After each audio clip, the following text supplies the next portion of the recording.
And the way that God describes in the Quran how He created things, like I said, by my two hands, this duality.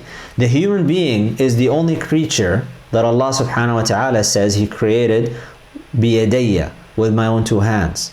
Now the anthropomorphist would think that Allah subhanahu wa ta'ala has two hands, like actual hands, and they will tell you that these hands are not like human hands, but they're still two hands, and they're physical in a way, and that's how the human being was created, and that's where the nobility of the human being comes from.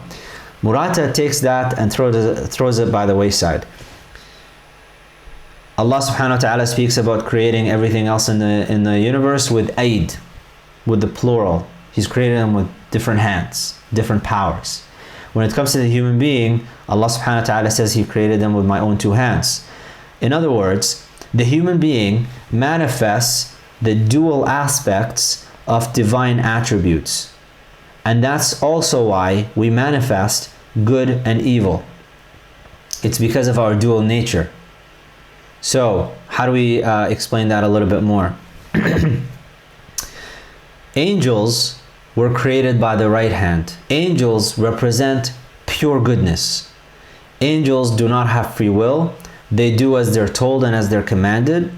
And they don't contemplate because they don't have a dual aspect to their intellect. They're pure intellect and pure goodness. Satan, devils, shayateen, they are pure evil. There is no positive to them. So they were created with the left hand. So they also cannot think of, oh, like Iblis, for example, he can't think of, oh, I'm going to be let's think of doing good by somebody. All of Iblis's thoughts and what occurs to Iblis's mind is always with nefarious purpose, including his acts of worship. So Iblis was always evil from the start, even when he was worshipping Allah subhanahu wa ta'ala. Christian theology speaks about the fall of Iblis. We don't speak about the fall of Iblis. We speak about, in Islamic terms, we speak about the unveiling of Iblis. Because Iblis's acts of worship were not about Allah subhanahu wa ta'ala, they were about himself.